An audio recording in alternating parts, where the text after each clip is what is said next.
Buongiorno, bentornati alla Casa delle Notizie. Oggi il giornale di Vicenza vi porta non al piano terra dove ci sono tantissimi brand che stanno presentando le loro nuove collezioni, ma al piano di sopra dove invece il nuovo è bandito, visto che è in svolgimento Vio Vintage, che sarà aperto fino a domani anche al pubblico privato.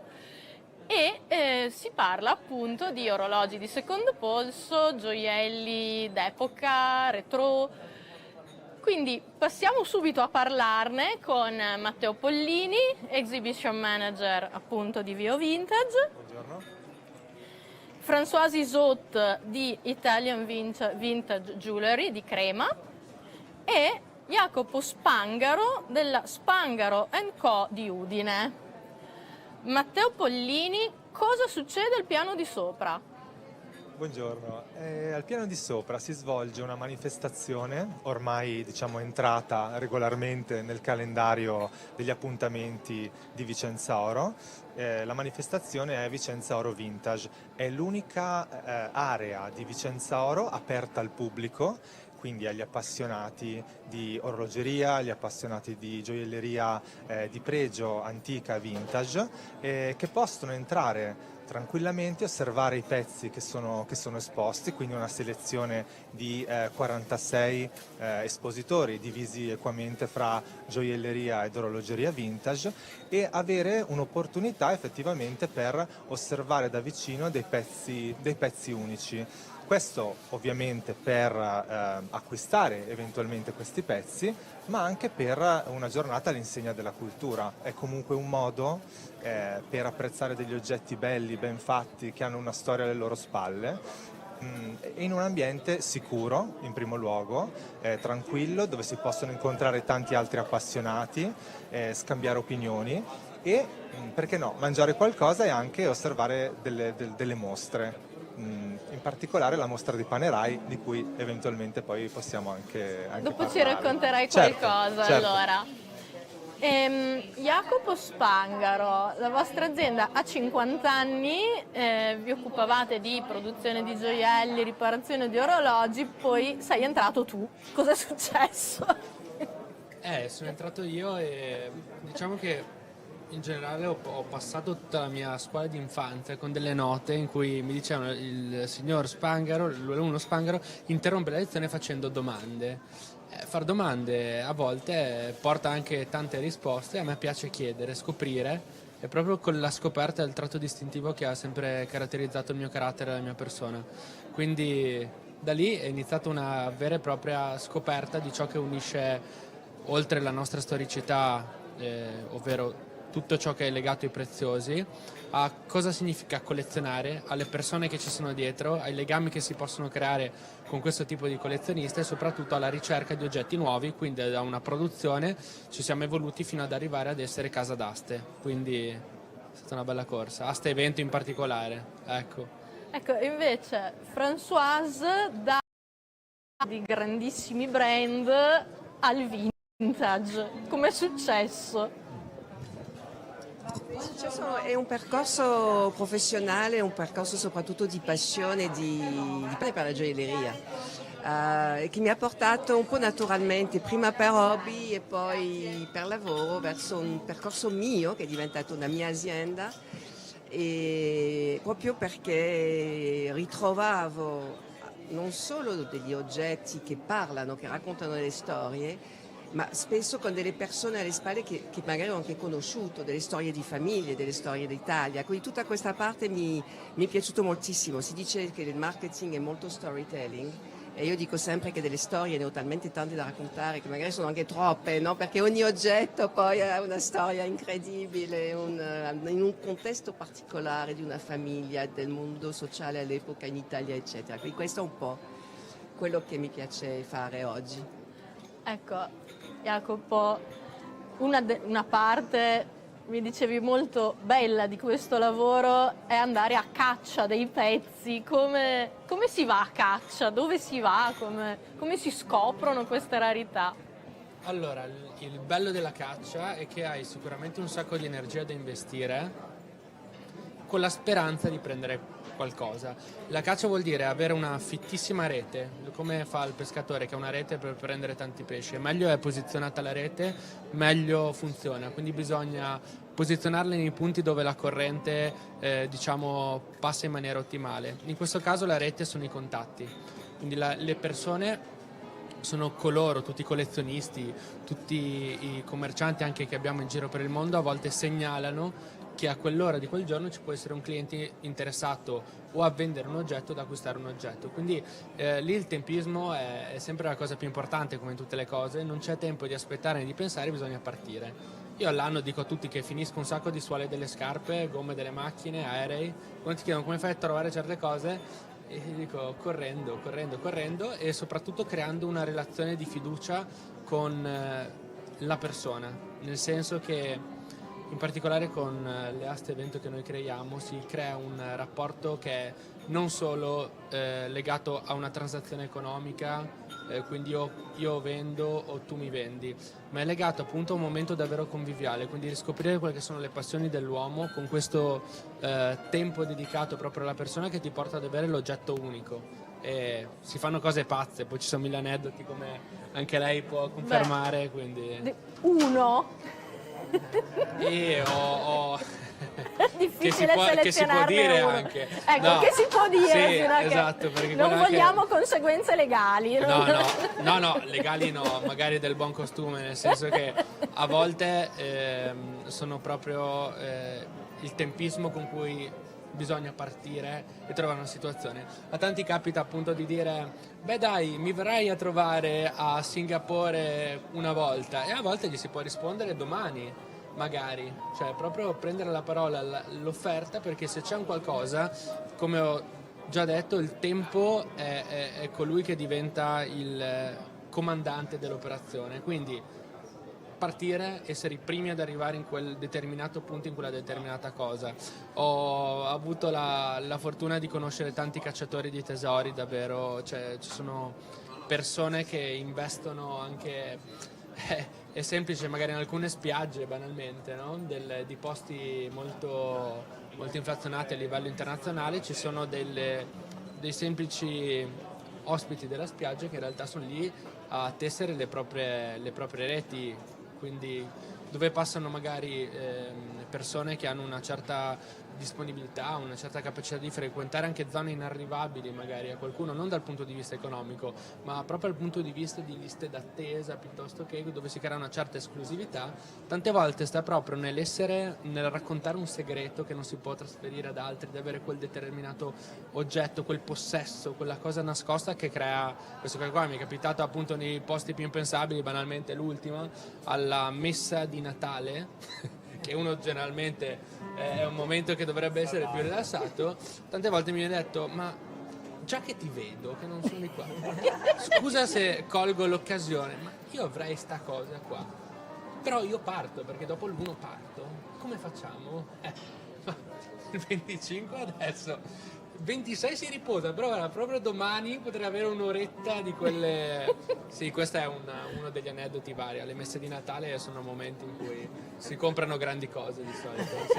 Perché ci si mette tutti vestiti bene con i propri oggetti rari, e a volte il polso da solo dice ma scusa, ma questo non è che per caso vuoi venderlo? Ma dovrei pensarci, quindi diventano questi momenti strani, ecco. Françoise, allora lui li trova alle messe di Natale. Tu dove li trovi? Allora, sì, no, sul discorso della caccia è veramente interessante, anche perché davvero la giornata non sai che cosa ti riserva, cioè tu vedi delle persone che non hai idea di che cosa porteranno, e questo momento è un momento di grande intimità e di grande bellezza, devo dire, perché poi ci sono gli oggetti che parlano. A me quello che mi piace da parte del mio lavoro è quello che io chiamavo il safari, no? Che è un po' un safari geografico dell'Italia, ma anche un safari nel tempo, e perché proprio si riesce, cioè l'oggetto parla, l'oggetto racconta, grazie a ovviamente dei punzoni, delle leggi che poi hanno obbligato a certe epoche di avere certi punzoni eccetera, quindi tutto questo è fantastico, ma soprattutto la cosa che mi riempie di gioia è quando si legge l'oggetto e l'oggetto racconta, parla, spesso questa storia, quando tu la racconti, parli con delle persone che ne sanno ma talmente tanto e che oppure che hanno tanta voglia di sentire queste storie, perché alla fine non si raccontano più. E l'Italia, cioè io cerco sempre di concentrarmi sulla gioielleria vintage, antica italiana. L'Italia ha una ricchezza, quindi non solo storica, ma anche ritorno sulla parte geografica, perché io trovo dei gioielli siciliani dell'Ottocento che sono delle meraviglie, Wow. piuttosto che dei gioielli veneziani, per dire, che vado a caccia alle aste per trovarli, piuttosto che gioielli di Torino. No? Torino era una piazza importante per la gioielleria, visto che comunque era dove c'erano i re d'Italia. E quindi veramente questa parte geografica, anche a Napoli, eccetera, nel tempo lo trovavo assolutamente fantastico. Allora, magari posso andare avanti su qualche pezzo? Sì, è un pezzo particolare, so che ce ne hai Sì. portati un paio. Sì, io ne ho portato due che trovo molto simbolici. Uno che è ovviamente questo anche cultura, no? Nel senso cultura di una vita sociale, di un'epoca, è un oggetto di Cartier che si chiama carnet de bal, cioè questo è un oggetto con il quale si andava a ballare, è ovviamente totalmente art déco, c'è un'ispirazione orientale, giapponese, tutta di smalto, che è una cosa meravigliosa, e dall'altra parte era stato commissionato da una famiglia italiana, quindi c'è lo stemma della famiglia, cose normalissime, no? Ma la cosa interessante è che la ragazza andava al ballo e che con questo oggetto scriveva con chi andava a ballare, quindi c'era il primo ballo, c'è anche la sua matitina per scrivere, primo ballo con Jacopo, secondo ballo con Jacopo. Matteo, eccetera, eccetera, e con Jacopo e terzo. E quindi questo è molto divertente perché è proprio anche un'epoca, una maniera di vivere, eccetera. L'altro oggetto che ho portato è di un'azienda che è stata l'alta gioielleria italiana, ma nel mondo dagli anni 40 agli anni 80, cioè tutti dobbiamo conoscere, secondo me, Ilario, azienda di Valenza, che comunque ha Se lo tieni un po' sviluppato, più alto, secondo me, ha sviluppato forse si degli riesce. oggetti che magari non tutti sanno che c'è Ilario dietro, ma qui sono dei brevetti di produzione incredibile. Questo è un bracciale che vi ricorderà molto una produzione che si chiama Serpente, che va molto di moda. Ecco, Ilario è sicuramente stato uno dei primi a sviluppare il brevetto, ovviamente tutto di metallo prezioso, perché ne abbiamo visti tanti poi con magari qualche metallo non prezioso all'interno, e poi delle raffinatezze, in questo caso di uno smalto a caldo con tutta la lavorazione a mano sull'oro, eccetera, eccetera, eccetera. Quindi ecco, questi sono la parte bella di questo safari, no? Che è nella conoscenza, nel racconto e nell'oggetto che parla. Jacopo, un oggetto che sei particolarmente felice di aver trovato? Ma io devo dire che sono davvero molto, molto contento di ciò che trovo, perché frequentando queste persone di nicchia hanno passioni di nicchia, quindi ci sono una serie di oggetti che davvero, almeno parlo per la mia personale esperienza, pur essendo nato e cresciuto in una famiglia che ha sempre fatto quello, mi colpiscono ogni volta perché non ho mai neanche immaginato l'utilità di certe cose. Uno tra gli ultimi, noi facciamo appunto gioielli e orologi, in particolare con quest'asta abbastanza conosciuta e design, ma nei gioielli, parlo l'ultima che ci è capitata, c'era un set di gemelli e bottoni da cerimonia di Cartier con smeraldi. E chiaramente nella mia mente subito balzano delle immagini, e sentendo un po' la storia anche di chi ce li ha consegnati, io mi immagino questo fascino anche che un po' l'italianità dietro, del bel vivere, del bel vestire, quindi magari un uomo con uno smoking e con il suo set intero, con un oggetto che dà la capacità di far intendere a chi accompagna, appunto, che sia un uomo di una certa levatura, che però abbia delle connessioni con l'esotico, comunque anche lo smeraldo, una pietra colorata, quindi un colore inusuale, questo verde intenso, ma al tempo stesso ci si può immaginare magari un transatlantico dove appunto alla cena col comandante, piuttosto che con appunto i primi ufficiali, ci si possa indossare su uno smoking elegante questi oggetti che non hanno valore economico, perché quando passa lo stile non ha un prezzo, può essere legato ad oggetti molto bassi di valore ma di estremo gusto, o ad oggetti molto preziosi, molto rari, di alto valore ma di altrettanta bellezza, appunto. Quindi questo è solo uno degli esempi, ed è bello perché comunque sono oggetti che quando tu pensi di sapere qualcosa, io parlo almeno del mondo degli orologi, pensi di essere formato, di sapere abbastanza, o di avere comunque un insieme di testi che ti danno delle garanzie, è bello perché capita sempre l'oggetto che smentisce tutto ciò che pensavi, ti stupisce, dice ma come? Era così e questo è così.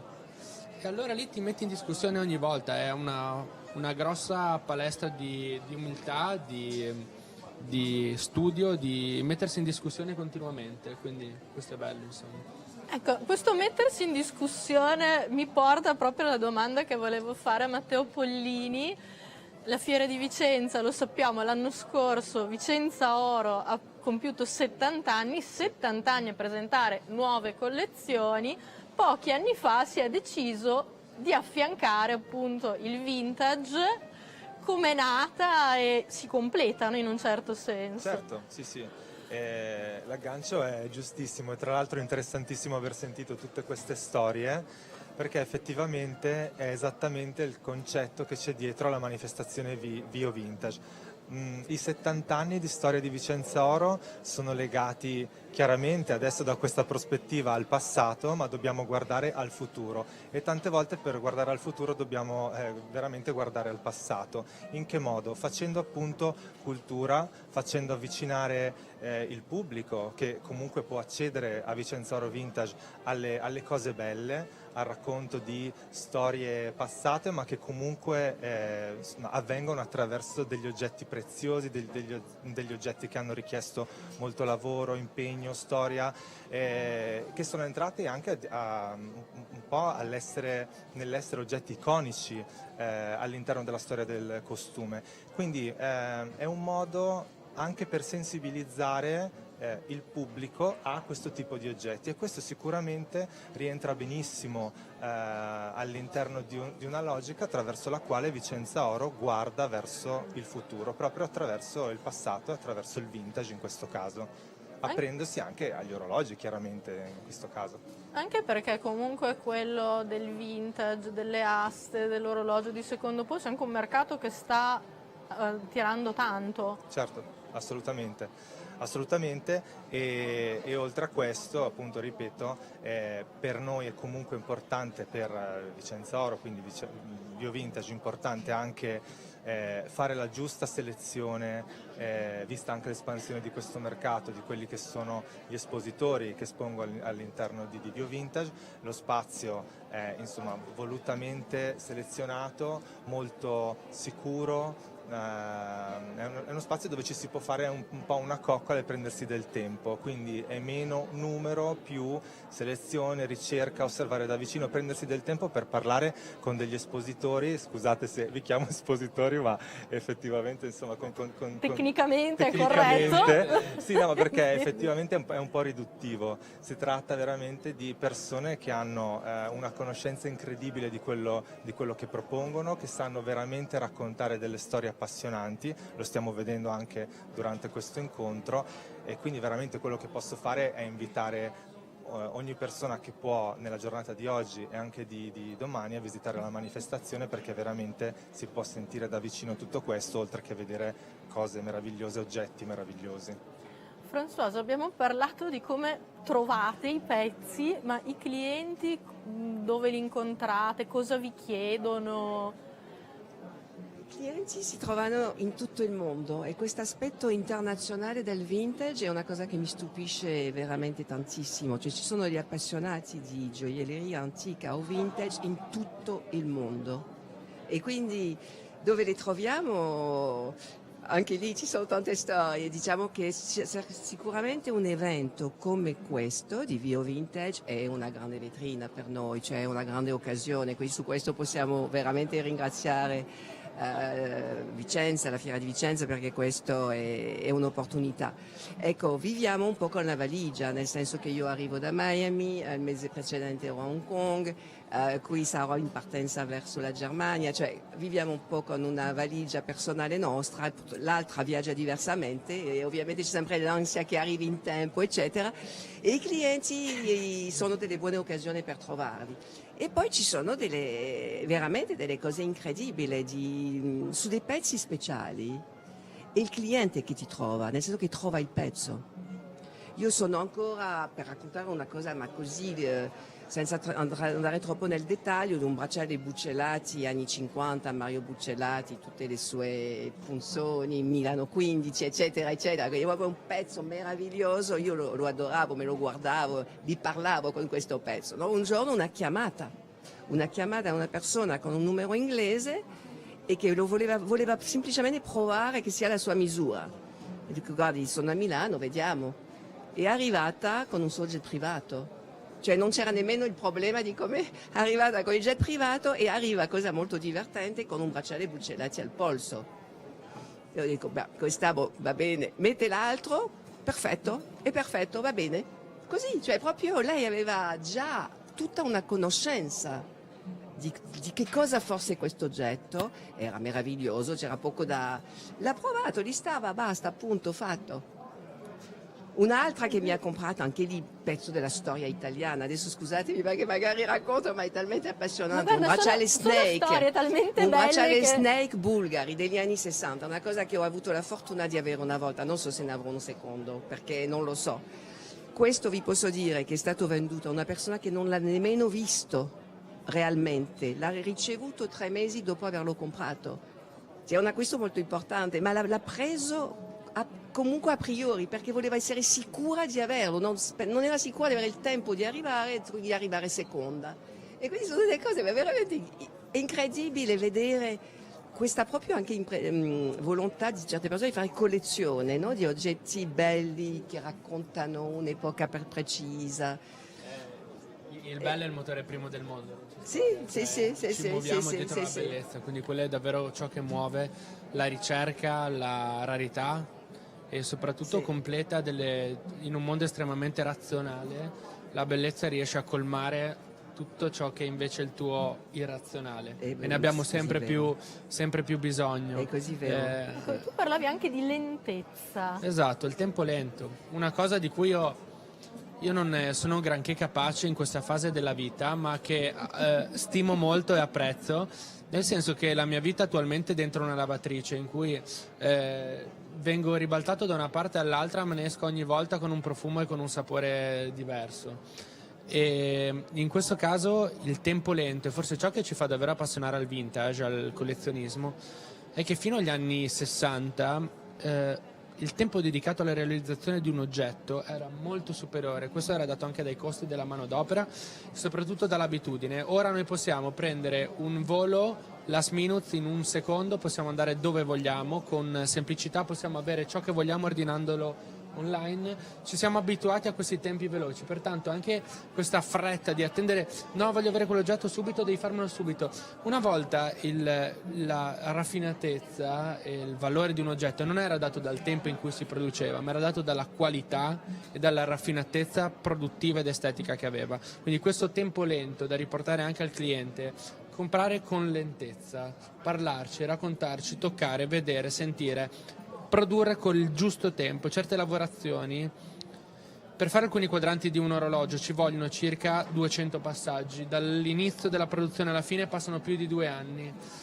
Chi ha la lungimiranza di aspettare quel tempo prima di proporre un oggetto sul mercato? In questo caso sono dei grandi brand con una grandi spalle, una grande forza, ma in realtà una volta ciò accadeva all'artigiano. Per arrivare a una certa lavorazione ci possono volere un sacco di mesi e l'artigiano investiva tutto il suo tempo per forse poi riuscire a vendere a qualcuno un oggetto così bello. Quindi questo tempo lento, la lentezza dei tempi, il gusto, si dovrebbe, e secondo me si ritornerà molto a questo tempo, perché il troppo stroppia e troppa velocità ti crea una difficoltà relazionale e soprattutto nei tuoi sentimenti. Se i sentimenti vengono mossi in continuo anche di emozioni, puoi comprare un sacco di vestiti velocemente, non hai il tempo di goderti il singolo capo, di emozionarti al singolo capo. Le emozioni richiedono tempo.